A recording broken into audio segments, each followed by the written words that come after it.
Good morning everybody. मैं K S. Murari the goal civil India के YouTube channel K S. Murari GS पर आप सबका एक बार फिर से स्वागत करता हूं। आज के चर्चा के विषय में नेशनल मूवमेंट यानी राष्ट्रीय स्वतंत्रता आंदोलन के दौरान कांग्रेस की जो गतिविधियां हुई थी उस संदर्भ में, और न केवल कांग्रेस की गतिविधियां बल्कि उसके संबंधित जितने भी गतिविधियां हुई थी उस पर चर्चा करूंगा, जिसमें सूरत अधिवेशन, मुस्लिम लीग की स्थापना, मार्ले मिंटो सुधार, दिल्ली दरबार और 1916 ईस्वी का लखनऊ अधिवेशन, इन बिंदुओं पर हम लोग आज विशेष रूप से चर्चा करने वाले हैं।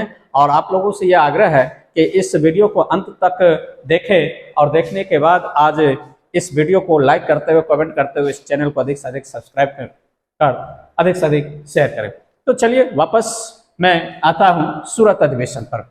कांग्रेस का सूरत अधिवेशन 1907 ईस्वी के दौरान या 1907 ईस्वी में आयोजित की गई। इस अधिवेशन में कांग्रेस दो भागों में विभाजित हो गया। यह अधिवेशन पहले नागपुर में आयोजित होने वाला था, लेकिन चूंकि नागपुर अतिरेकवादी राष्ट्रवादियों का महत्वपूर्ण गढ़ हुआ करता था, वैसी स्थिति में उदारवादी या फिर नरमपंथी कांग्रेसियों ने वहां आयोजन को अपने मन मुताबिक नहीं समझा। ऐसी स्थिति में दबाव बनाकर नागपुर से इसे सूरत स्थानांतरित किया गया। 1905 ईस्वी में कांग्रेस का अधिवेशन बनारस में आयोजित की गई थी। इस कांग्रेस के बनारस अधिवेशन में कांग्रेस की अध्यक्षता गोपाल कृष्ण गोखले ने किया। 1905 ईस्वी के कांग्रेस अधिवेशन में बंगाल विभाजन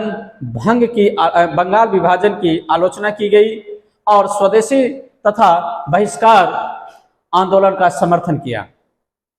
इस सूरत अधिवेशन में पहला मतभेद प्रिंस ऑफ वेल्स के स्वागत प्रस्ताव पर हुआ।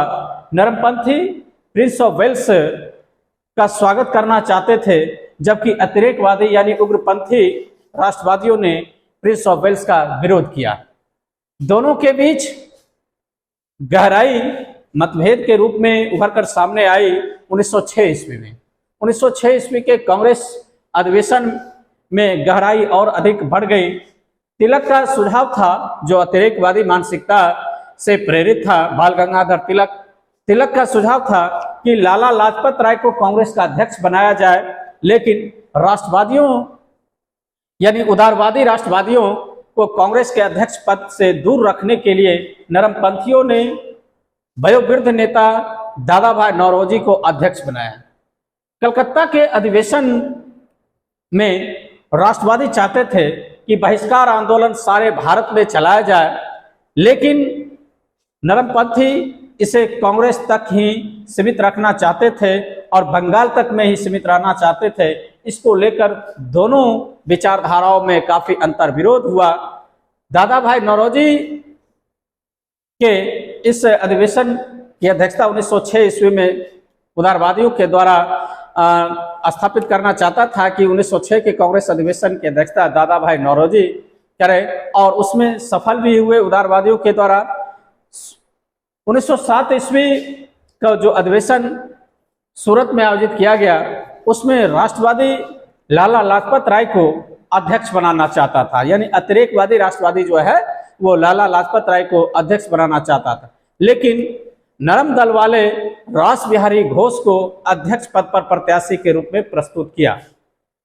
बाल गंगाधर तिलक और घोष अध्यक्ष पद के चुनाव के लिए राजी हो गए, लेकिन उन्होंने दो शर्तें रखी।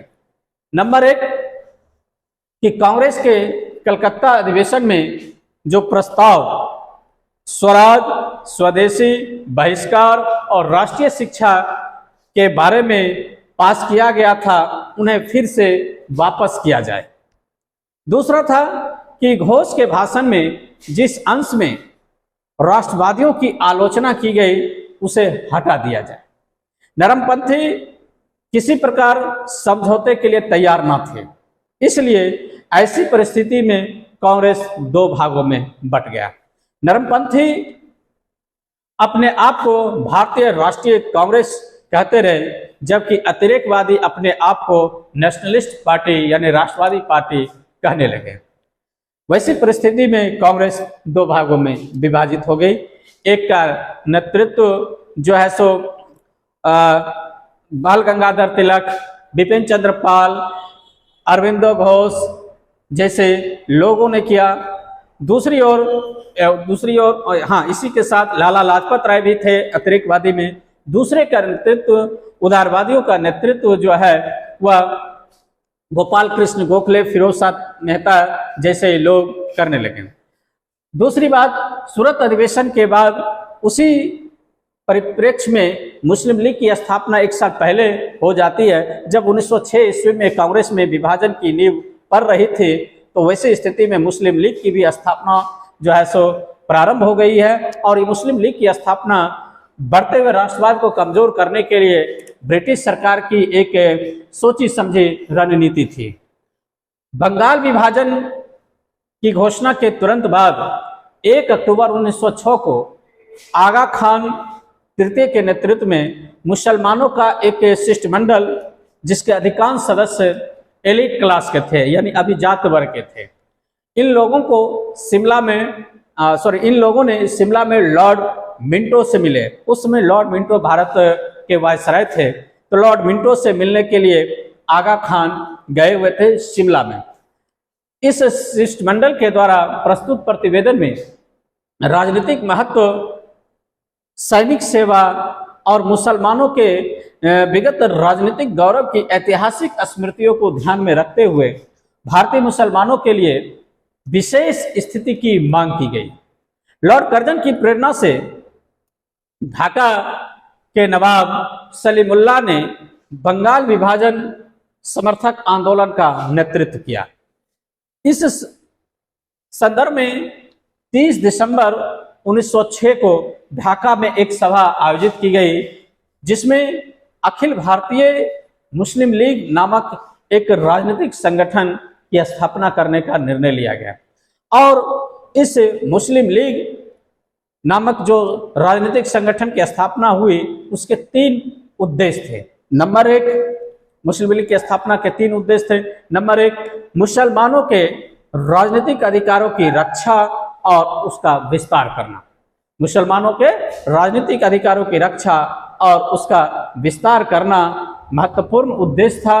दूसरा उद्देश्य था ब्रिटिश सरकार के प्रति मुसलमानों में निष्ठा बढ़ाना।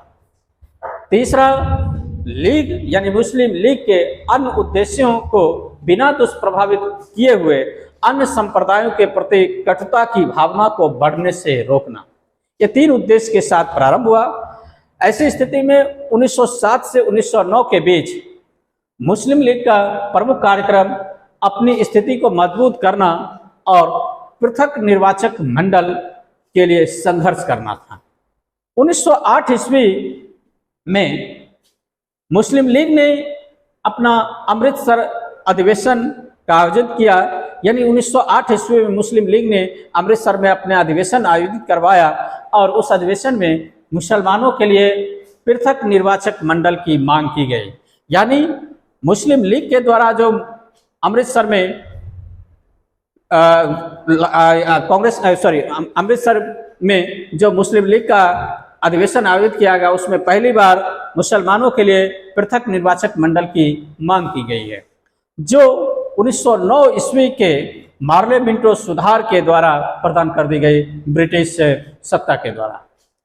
1906 ईस्वी में कांग्रेस और मुस्लिम लीग जो यहाँ से अंतर्विरोध उभर कर सामने आ गया था, ढाका के जब मुस्लिम लीग का गठन हुआ, वैसी स्थिति से मुस्लिम लीग और कांग्रेस में जो अंतर्विरोध उभरा था, वो जाकर 10 साल के बाद यानी 1916 ईस्वी में कांग्रेस और मुस्लिम लीग एक मंच पर आया, जो लखनऊ अधिवेशन था। लखनऊ अधिवेशन में कांग्रेस और मुस्लिम लीग 1916 में एक हो गए। इसी संदर्भ में थोड़ा सा मैं मार्ले मिंटो सुधार की बात कर लेता हूं। मार्ले मिंटो सुधार तत्कालीन भारत सचिव मार्ले हुआ करते थे और वायसराय लॉर्ड मिंटो हुआ करते थे। तो मार्ले और मिंटो ने सुधारों को भारतीय परिषद अधिनियम 1909 पारित किया, जिसे मार्ले मिंटो सुधार के नाम से जाना जाता है। इस अधिनियम का मुख्य उद्देश्य मुस्लिमों को पृथक निर्वाचन प्रदान करना और सांप्रदायिकता को बढ़ावा देना था, क्योंकि सांप्रदायिकता जितनी अधिक मजबूती से, जितनी अधिक तीव्रता से बढ़ेगी, उतना ब्रिटिश का सत्ता संचालित करना आसान हो जाता भारत के संदर्भ में। इसलिए मार्ले मिंटो सुधार अधिनियम के तहत बढ़ते हुए राष्ट्रवादी चेतना को कमजोर करने के लिए मुस्लिमों को पृथक निर्वाचन प्रदान कर दिया गया। इस अधिनियम के द्वारा केंद्रीय तथा प्रांतीय विधान मंडलों के आकार एवं उसकी शक्ति में वृद्धि की गई। कांग्रेस ने इस सुधार का विरोध किया। 1909 ईस्वी के लाहौर अधिवेशन में कांग्रेस ने इस सुधार अधिनियम के तहत जो मुस्लिमों को पृथक निर्वाचन प्रदान किया गया उसका विरोध किया, जबकि कट्टरवादी मुसलमानों ने इसका समर्थन किया। तो इस तरह से मार्ले मिंटो सुधार एक डिवाइड एंड रूल की पॉलिसी भी था ब्रिटिश के भारत के सत्ता संचालित करने के संदर्भ में, क्योंकि बढ़ते हुए राष्ट्रवाद की जो मजबूती थी उसको कमजोर करने के लिए। आइए इसी संदर्भ में मैं दिल्ली दरबार की चर्चा करता हूँ। दिल्ली दरबार 12 दिसंबर 1911 को दिल्ली में एक भव्य दरबार का आयोजन किया गया और उस आयोजन में इंग्लैंड के सम्राट जॉर्ज पंचम और महारानी मैरी का स्वागत किया गया। इस समय भारत के वायसराय लॉर्ड हार्डिंग द्वितीय हुआ करते थे। इस दरबार में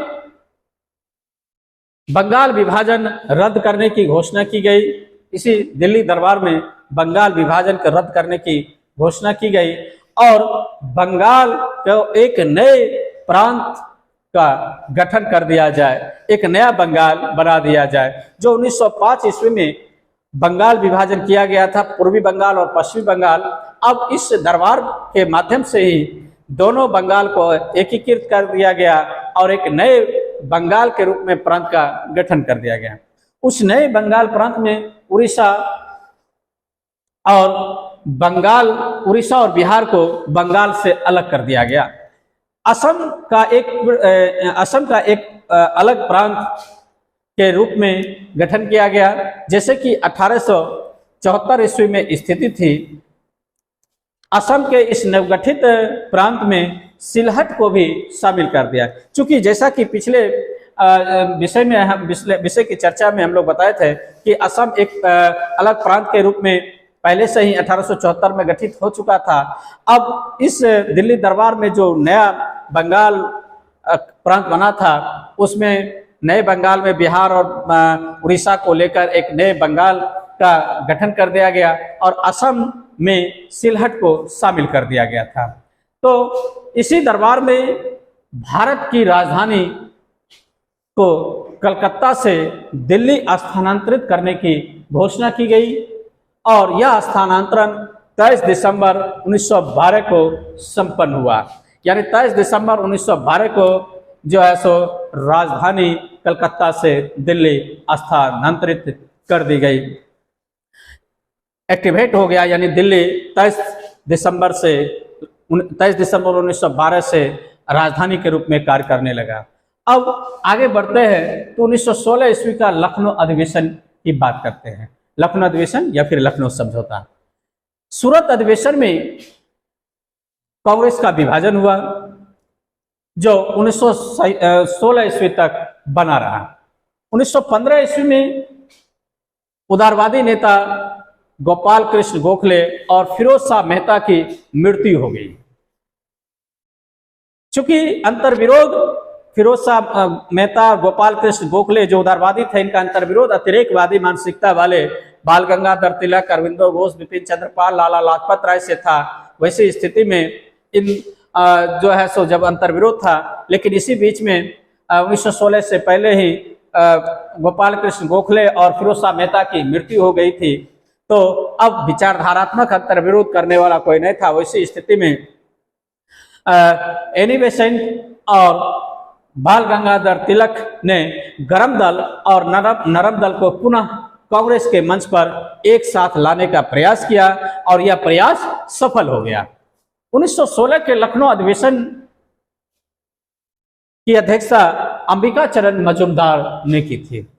दिसंबर 1916 ईस्वी के जो लखनऊ अधिवेशन हुआ उसमें एक और बात देखने को मिलता है कि मुस्लिम लीग और कांग्रेस एक मंच पर शामिल हुआ।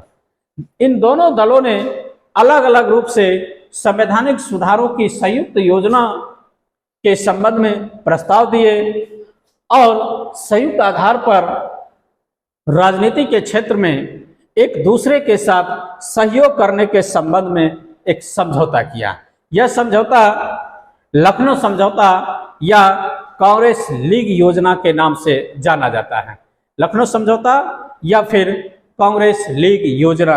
प्रश्न पूछ सकता है कि कांग्रेस लीग योजना क्या है? तो 1916 का लखनऊ अधिवेशन जिसमें कांग्रेस और मुस्लिम लीग एक मंच पर आया और राजनीतिक सहयोग करने पर एक समझौता पत्र पर हस्ताक्षर किया।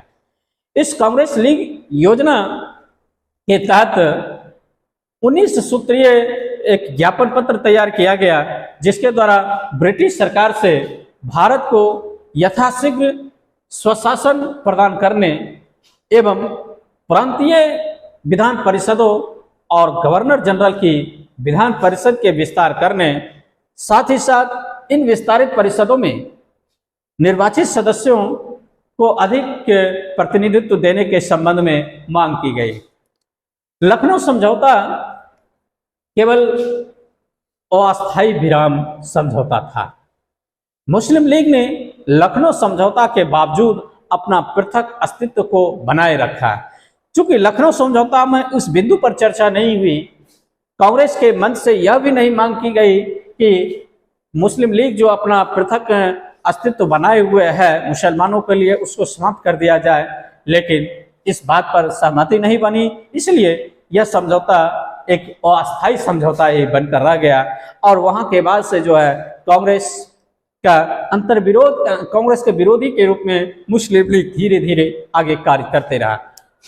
हालांकि असहयोग आंदोलन में गांधी जी जब समग्र खिलाफत आंदोलन के संदर्भ में आंदोलन चलाए थे तो उसमें मुस्लिम लीग के कुछ उदारवादी लोग शामिल हुए, लेकिन कुछ कट्टरवादी मुस्लिम लीग के सदस्य जो है सो शामिल नहीं हुए थे। उसकी चर्चा मैं अलग से एनसीएम वाले टॉपिक्स पर, नॉन कोऑपरेशन मूवमेंट वाले टॉपिक पर चर्चा करूंगा। तो इस तरह से लखनऊ समझौता एक अस्थायी समझौता था जिसमें मुस्लिम लीग ने अपने लखनऊ समझौते के बावजूद अपना पृथक अस्तित्व बनाए रखा। कांग्रेस के बेलगांव अधिवेशन 1924 ईस्वी में आयोजित की गई और उस अधिवेशन की अध्यक्षता महात्मा गांधी ने की थी और उस बेलगांव अधिवेशन में मुस्लिम लीग ने कांग्रेस से अलग हो गई। इससे पहले हर अधिवेशन में मुस्लिम लीग का भी प्रतिनिधि शामिल होता था, लेकिन 1924 के बेलगांव अधिवेशन में मुस्लिम लीग कांग्रेस से अलग हो गई। उस अधिवेशन की अध्यक्षता गांधी ने किया था और कहा जाता है कि गांधी एकमात्र उसी बेलगांव अधिवेशन की अध्यक्षता किए थे। अपने पूरे राजनीतिक यात्रा के दौरान मात्र बेलगांव अधिवेशन में ही एकमात्र अधिवेशन था जिसमें गांधी जी ने अध्यक्षता किया था। तो आज के इस चर्चा के विषय में हम आप लोगों के साथ सूरत अधिवेशन, मुस्लिम लीग की स्थापना, मार्ले मिंटो सुधार, दिल्ली दरबार और 1916 का लखनऊ पैक्ट के संदर्भ में चर्चा किए और मैं समझता हूं कि आज के इस विषय पर जो चर्चा हुई है आप लोगों को अच्छा लगेगा और अच्छा लगेगा तो आज के इस चर्चा को लाइक करते हुए कमेंट अवश्य करें और कमेंट करने के बाद इस चैनल को अधिक से अधिक शेयर कर सब्सक्राइब करें। Thank you.